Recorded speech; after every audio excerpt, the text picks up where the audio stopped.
GSS education में आप सभी का स्वागत है। जैसा कि आपने पिछले वीडियो में मीन्स पार्ट ए में ब्लड एंड प्लाज्मा के बारे में देखा था। आज हम इस वीडियो में ब्लड सेल्स के बारे में डिटेल से अध्ययन करेंगे। तो देखिए, ब्लड सेल्स के 3 पार्ट होते हैं, RBC, WBC and platelets. Means RBC red blood corpuscles, WBC white blood corpuscles, platelets thrombocytes. Means RBC को हम इरिथ्रोसाइट्स के नाम से जानते हैं, डब्ल्यूबीसी को ल्यूकोसाइट्स के नाम से जानते हैं और प्लेटलेट्स को थ्रोम्बोसाइट्स के नाम से जानते हैं। ओके, तो आज हम पार्ट ऑफ ब्लड सेल्स के बारे में डिटेल से अध्ययन करेंगे। सबसे पहले हम आरबीसी के बारे में डिटेल से अध्ययन करेंगे। तो यहाँ देखिए, आरबीसी का फुल फॉर्म क्या है? Red blood corpuscles. Okay, RBC को और किस नाम से जानते हैं? इरिथ्रोसाइट्स। एक स्वस्थ मनुष्य में आरबीसी की संख्या 5 से 5.5 मिलियन प्रति घन मिमी होता है। ओके, आरबीसी की संख्या पुरुषों में 5.5 इंटू 10⁶ प्रति घन मिलीमीटर व महिलाओं में 5.2 इंटू 10⁶ प्रति घन मिलीमीटर होती है। ओके, आरबीसी का निर्माण अस्थि मज्जा मीन्स बोन मैरो में होता है। आरबीसी का निर्माण कहाँ होता है? अस्थि मज्जा यानी बोन मैरो में होता है। आरबीसी की मृत्यु यकृत और प्लीहा में होती है। आरबीसी की मृत्यु यकृत और प्लीहा में होती है, इसलिए यकृत और प्लीहा को आरबीसी का कब्रिस्तान मीन्स बूचड़ खाना कहा जाता है। ओके, प्लीहा मीन्स स्प्लीन आरबीसी का संग्रहण करती है, इसलिए प्लीहा को ब्लड का मीन्स आरबीसी का ब्लड बैंक कहा जाता है। आरबीसी का ब्लड बैंक किसको कहा जाता है? प्लीहा मीन्स स्प्लीन को। आरबीसी की संख्या हीमोसाइटोमीटर से ज्ञात की जाती है। आरबीसी की संख्या हीमोसाइटोमीटर से ज्ञात की जाती है। आरबीसी के निर्माण की प्रक्रिया इरिथ्रोपोएसिस कहलाती है। आरबीसी के निर्माण की प्रक्रिया क्या कहलाती है? इरिथ्रोपोएसिस। ओके, आरबीसी का मुख्य कार्य शरीर की हर कोशिका में ऑक्सीजन पहुंचाना एवं कार्बन डाइऑक्साइड को वापस लाना है। आरबीसी का मुख्य कार्य क्या है? ऑक्सीजन को पूरे शरीर तक पहुंचाना और वहां से वापस कार्बन डाइऑक्साइड को लाना, और दूसरा कार्य है भोजन का परिवहन करना। ओके, तो अब देखिए हीमोग्लोबिन। हीमोग्लोबिन हमारा जो रक्त होता है, ब्लड होता है, वो लाल क्यों होता है? इसी वर्णक के कारण। हीमोग्लोबिन एक वर्णक है, इसी वर्णक के कारण हमारा ब्लड जो होता है वो लाल होता है। ओके, हीमोग्लोबिन में पाया जाने वाला आयरन कंपाउंड क्या कहलाता है? हीमैटिन। हीमोग्लोबिन में पाया जाने वाला आयरन कंपाउंड हीमैटिन कहलाता है। हीमोग्लोबिनोमीटर नामक उपकरण द्वारा इसकी मात्रा ज्ञात की जाती है। इसकी मात्रा हीमोग्लोबिनोमीटर उपकरण द्वारा ज्ञात की जाती है। हीमोग्लोबिन की मात्रा कम होने पर रक्त क्षीणता यानी एनीमिया रोग हो जाता है। जब हमारे शरीर में हीमोग्लोबिन की कमी हो जाती है तो हमें कौन सा रोग हो जाता है? रक्त क्षीणता मीन्स एनीमिया रोग हो जाता है। ओके, मानव शरीर में पाए जाने वाले हीमोग्लोबिन की मात्रा। अब यहाँ पे देखिए, जो मानव शरीर में किस एज में कितना हीमोग्लोबिन पाया जाता है उसके बारे में हम देखेंगे।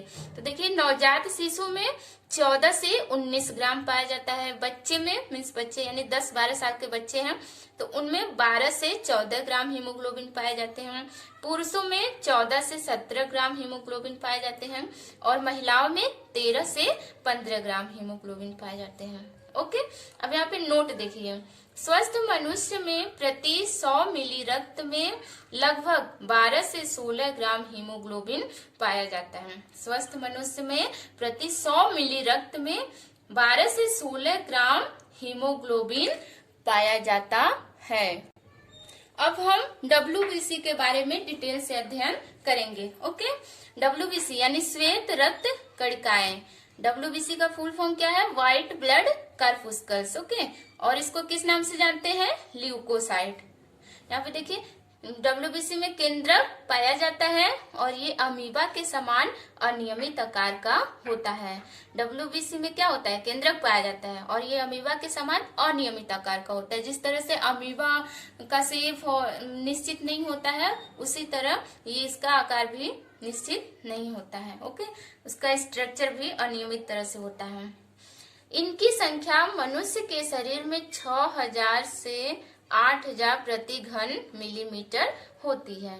इसका निर्माण अस्थि मज्जा, लिम्फ नोड और कभी कभी यकृत व प्लीहा में भी होती है। इसका निर्माण कहाँ होता है, अस्थि मज्जा, लिम्फ नोड और कभी कभी यकृत और प्लीहा में भी हो जाता है। ओके, इसका जीवन काल 8 से 12 दिन का होता है। इसका जीवन काल 8 से 12 दिन का। और आरबीसी का जीवन काल कितना होता है, 20 से 120 दिन का। ओके, इसकी मृत्यु कहाँ होती है, रक्त में ही हो जाती है। इसकी मृत्यु रक्त में ही हो जाती है। अब इसका कार्य देखिए, डब्ल्यूबीसी का कार्य है, ये प्रतिरक्षा का कार्य करती है और शरीर को संक्रमित करने वाले रोगाणु या परजीवी को नष्ट कर शरीर को स्वस्थ बनाए रखती है। शरीर में टूटी हुई व मृत कोशिकाओं का भक्षण कर रक्त की सफाई करती है। ओके, नोट कर लीजिए। हो गया। अब देखिए, डब्ल्यूबीसी को 2 श्रेणियों में बांटा गया है। डब्ल्यूबीसी को 2 श्रेणियों में बांटा गया है। पहला है ग्रेन्युलोसाइट और दूसरा है एक ग्रेन्युलोसाइट। ओके, तो ग्रेन्युलोसाइट को भी 3 पार्ट में डिवाइड किया गया है, न्यूट्रोफिल, इओसिनोफिल और बेसोफिल। और एक ग्रेन्युलोसाइट को भी 2 पार्ट्स में डिवाइड किया गया है, मोनोसाइट, लिम्फोसाइट। और लिम्फोसाइट को 2 पार्ट में डिवाइड किया गया है, लिम्फोसाइट बी और लिम्फोसाइट टी। ओके, तो यहाँ पे देखिए, जो न्यूट्रोफिल और मोनोसाइट जो होता है, ये क्या करता है, ये भक्षण कोशिका होती है जो कि बाहर से जितने भी जीवाणु हमारे शरीर के अंदर प्रवेश करती है, उसका वो 6 से 8% वो क्या करती हैं, उसको नष्ट कर देती हैं। ओके, उनका वो भक्षण कर लेती हैं। और इओसिनोफिल क्या होता है, ये 2 से 3% क्या होता है, संक्रमण से बचाव करती है तथा एलर्जी प्रतिक्रिया में सम्मिलित रहती है। ओके, और बेसोफिल क्या करता है, हिस्टामिन, सीरोटोनिन, हिपैरिन आदि का स्राव करती है तथा शोधकारी क्रियाओं में सम्मिलित होती है। ओके, और जो लिम्फोसाइट बी और टी होता है, वो क्या करता है, ये प्रतिरक्षा के लिए उत्तरदायी होते हैं। ओके, ये क्या होते हैं, प्रतिरक्षा के लिए उत्तरदायी होते हैं। अब देखिए, ल्यूकेमिया और ल्यूकोपेनिया क्या होता है।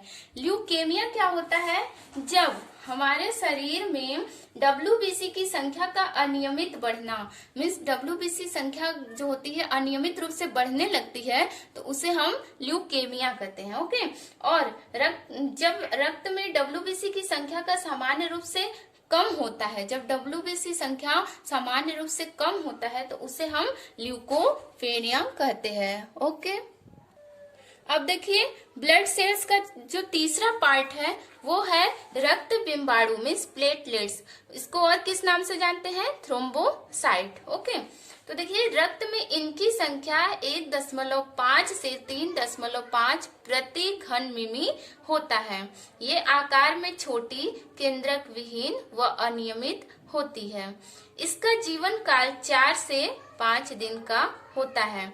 इसकी मृत्यु प्लीहा में हो जाती है। इसकी मृत्यु कहाँ होती है, प्लीहा में हो जाती है। और इसका निर्माण कहाँ होता है, रक्त में ही होता है। ओके, प्लेटलेट्स से चोट लगने पर थ्रोम्बोकाइनेज एंजाइम की सहायता से प्रोथ्रोम्बिन को थ्रोम्बिन में बदलता है, जिससे रुधिर का थक्का जम जाता है। जब हमें चोट लग जाती है तो थ्रोम्बोकाइनेज एक क्या है, एंजाइम है जो कि प्रोथ्रोम्बिन को थ्रोम्बिन में बदलता है, जिससे हमारा रक्त जो होता है थक्का जम जाता है, जिससे चोट लगने पे क्या होता है, कुछ टाइम में ब्लड बहना बंद हो जाता है। किसके कारण, इसे थ्रोम्बिन में बदल जाता है। जो प्रोथ्रोम्बिन होता है थ्रोम्बिन में बदल जाता है थ्रोम्बोकाइनेज एंजाइम के द्वारा। ओके, रक्त में प्लेटलेट्स की संख्या में कमी थ्रोम्बोसाइटोपिनिया कहलाती है। जब हमारे रक्त में प्लेटलेट्स की संख्या में कमी हो जाती है तो क्या कहलाती है?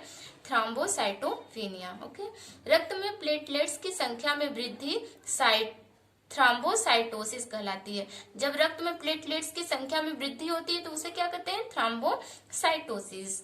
ठीक है, और इसका मुख्य कार्य क्या है? इसका मुख्य कार्य क्या है? रक्त का थक्का बनाना। रक्त का थक्का बनाता है। सबसे मुख्य कार्य यही है कि रक्त का थक्का बनाने में मदद करना। ओके, नोट कर लीजिए। हो गया? धन्यवाद। अगर आपको मेरी वीडियो पसंद आई हो तो शेयर कीजिए, लाइक कीजिए और सब्सक्राइब कीजिए। धन्यवाद।